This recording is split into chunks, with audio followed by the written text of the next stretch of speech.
السلام علیکم ورحمۃ اللہ وبرکاتہ۔ ان الحمد للہ والصلاۃ والسلام علی رسول اللہ وعلی آلہ وصحبہ ومن والہ بعد۔ شریعت ڈپلومہ کورس کے اصول و فنون کے درس میں آپ کا استقبال ہے۔ اس سمسٹر میں ہم انشاءاللہ اصول فقہ کا علم حاصل کریں گے۔ اصول فقہ یعنی فقہ کے اصول و ضوابط۔ اصول فقہ دراصل دو لفظوں سے مرکب ہے، یعنی اس میں دو الفاظ ہیں، دو کلمہ یا دو ورڈ۔ نمبر ایک اصول، نمبر دو فقہ۔ اصول کے معنی ہوتا ہے جڑ، بنیاد، اساس۔ یہ لفظ قرآن مجید میں استعمال ہوا ہے۔ اللہ تعالیٰ کہتا ہے الم تر کیف ضرب اللہ مثلا کلمۃ طیبۃ کشجرۃ طیبۃ اصلها ثابت وفرعها فی السماء۔ تو اصل اسی کی جمع ہے اصول۔ دوسرا لفظ ہے فقہ۔ فقہ کا لفظی معنی ہوتا ہے سمجھنا، عقل، دانش، فہم۔ یہ لفظ بھی قرآن مجید میں استعمال ہے وَاحْلُلْ عُقْدَةً مِّن لِّسَانِی یفقہوا قولی۔ اسی طرح سے نبی کریم صلی اللہ علیہ وسلم کی ایک پیاری سی حدیث ہے من یرد اللہ بہ خیرا یفقہہ فی الدین۔ اور اصولی طور پر یا اصطلاحی طور پر فقہ کہتے ہیں عمل سے متعلق شرعی احکام تفصیلی دلائل کے ذریعے۔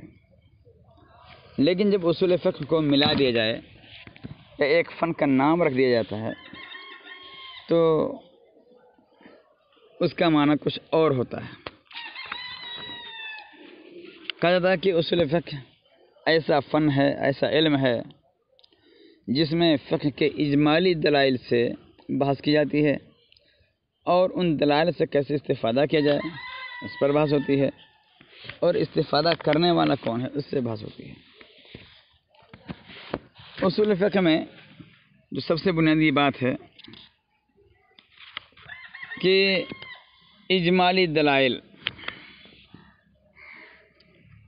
سے شریعت کے احکام نکالنا۔ تو احکام جن میں سب سے زیادہ بحث ہوتی ہے اصول فقہ میں، یہ حکم کی جمع ہے۔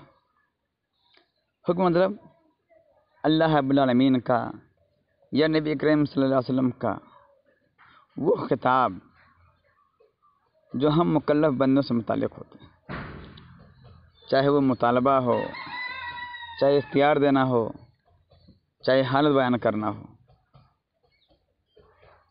مکلف بندوں سے مراد وہ لوگ، وہ مخلوق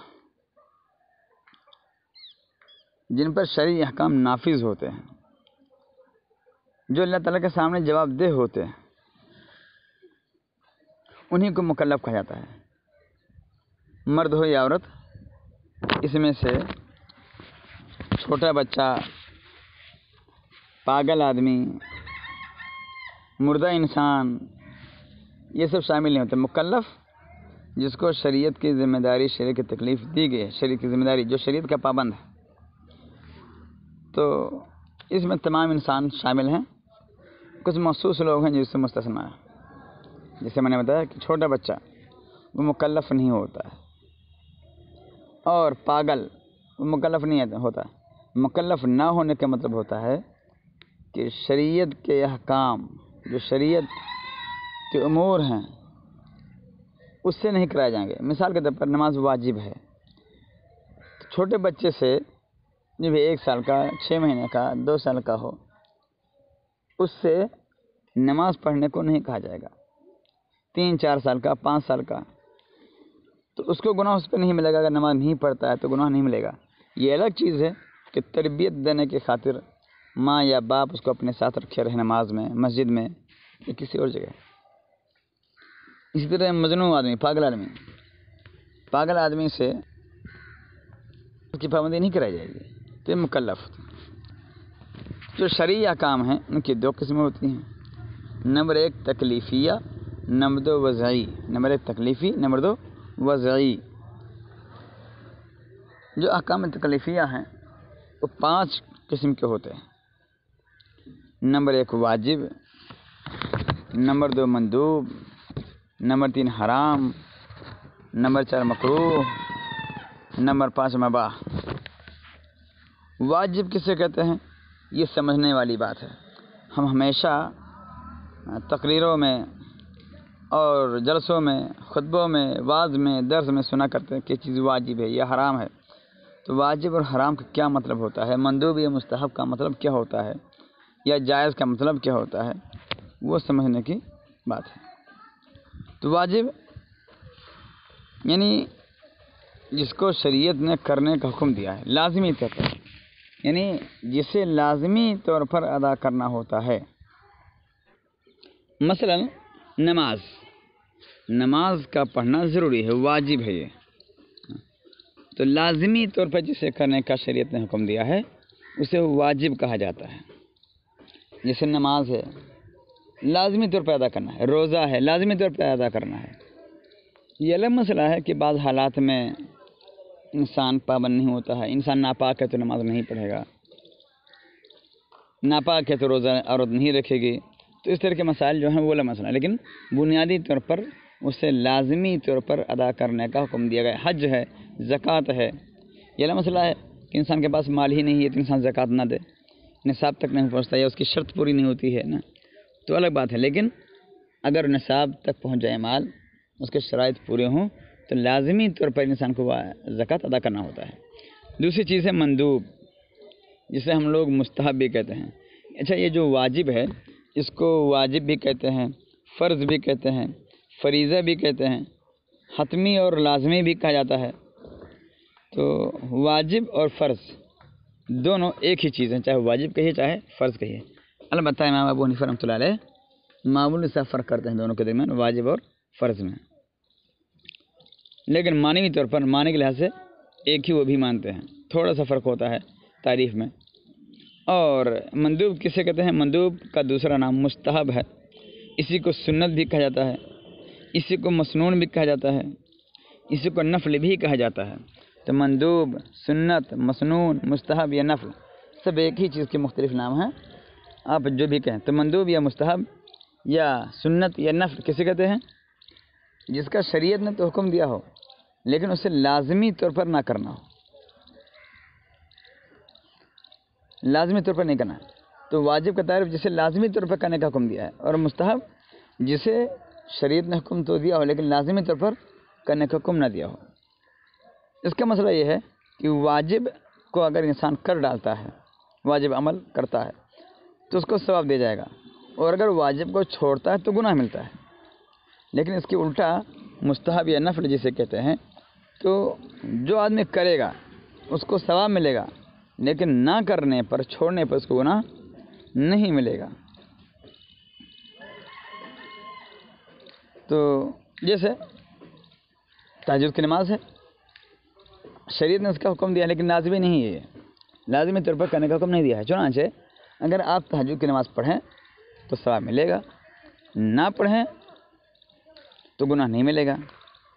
جبکہ نماز، 5 وقتہ نماز اگر انسان پڑھتا ہے تو ثواب ملتا ہے، نہیں پڑھتا تو گناہ ملتا ہے۔ تو جس کام کے کرنے پر ثواب ملے اور نہ کرنے پر گناہ ملے اس کو واجب کہا جاتا ہے، اور جس کام کے کرنے پر ثواب ملے، نہ کرنے پر گناہ نہ ملے اس کو مستحب یا نفل یا سنت وغیرہ کہا جاتا ہے۔ تیسری چیز ہے حرام، یعنی جس سے شریعت نے لازمی طور پر روکنے کا حکم دیا ہو، جیسے ماں باپ کی نافرمانی، شوہر کی اطاعت نہ کرنا، تو شریعت نے ان ساری چیزوں سے لازمی طور پر منع کیا ہے کہ انسان اپنے ماں باپ کی نافرمانی نہیں کرے گا۔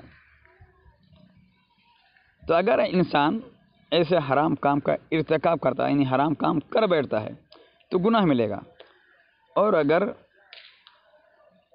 نہیں کرتا، چھوڑتا ہے تو ثواب ملتا ہے، چھوڑنے پر ثواب اور کرنے پر گناہ ملتا ہے۔ چنانچہ ماں باپ کی اگر انسان نافرمانی نہیں کرتا ہے، بات مانتا ہے تو ثواب ملتا ہے، اور اگر نافرمانی کرتا ہے تو گناہ ملتا ہے۔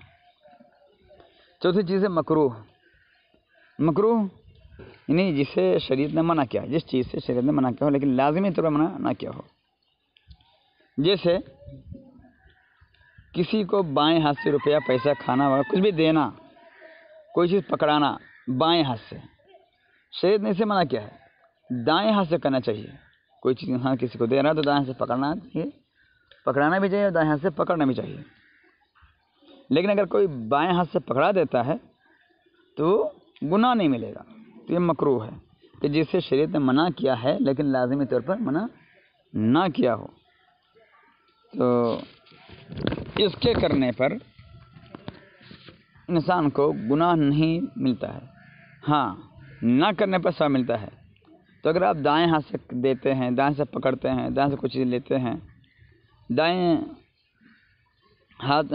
پیر سے چپل پہننا شروع کرتے ہیں، ان سب میں تو ثواب ملے گا۔ لیکن اگر انسان بائیں ہاتھ سے پکڑ لے سامان، بائیں ہاتھ سے کسی کو کوئی سامان پکڑا دے، بائیں ہاتھ میں کوئی چیز پہن لے، تو اس پہ گناہ نہیں ملے گا۔ اور آخری چیز ہے مباح، جس کو ہم لوگ جائز کہا کرتے ہیں، یعنی جس کا شریعت نے نہ تو حکم دیا ہے نہ ہی اس سے منع کیا ہے، دونوں برابر ہیں، کرنا نہ کرنا دونوں برابر ہوتا ہے۔ جیسے کہ رمضان کی رات میں کھانا کھانا، اگر کوئی کھانا کھائے تو بھی کوئی حرج نہیں، نہ کھائے تو بھی کوئی حرج نہیں۔ تو یہ شریعت کے 5 احکام تکلیف یہ ہوئے۔ نمبر 1 واجب، جس کو لازماً کرنا ہوتا ہے، جس کے کرنے پر ثواب ملتا ہے، نہ کرنے پر گناہ ملتا ہے۔ نمبر 2 مستحب یا نفل، جس کو لازمی طور پر نہیں کرنا ہوتا ہے، اب اگر انسان کر ڈالتا ہے تو اس کو ثواب ملتا ہے، نہ کرتا ہے تو گناہ نہیں ملتا ہے۔ تیسری چیز حرام، جس سے انسان کو لازمی طور پر روکنا ہوتا ہے، جس سے شریعت نے لازمی طور پر منع کیا ہوتا ہے، چنانچہ اگر انسان اس کا کر ڈالتا ہے تو گناہ ملتا ہے، نہیں کرتا ہے تو ثواب ملتا ہے۔ اور چوتھی چیز ہے مکروہ، جسے شریعت نے لازمی طور پر منع نہیں کیا ہوتا ہے، چنانچہ اگر انسان اسے نہیں کرتا تو ثواب ملتا ہے، لیکن اگر کر ڈالتا ہے تو گناہ نہیں ملتا ہے۔ اور آخری چیز ہے مباح یا حلال یا جائز، جس کا کرنا نہ کرنا دونوں برابر ہوتا ہے۔ شریعت نے نہ تو اس کے کرنے کا حکم دیا ہوتا ہے، نہ اس سے روکا ہوتا ہے، تو یہ مباح ہوا۔ تو آج کے دن بس اتنا ہی، اس کے بعد اگلے درس میں انشاءاللہ احکام وضعیہ پڑھیں گے اور اس کے بعد دیگر احکام پڑھیں گے۔ وآخر دعوانا الحمد للہ رب العالمین، والسلام علیکم ورحمۃ اللہ وبرکاتہ۔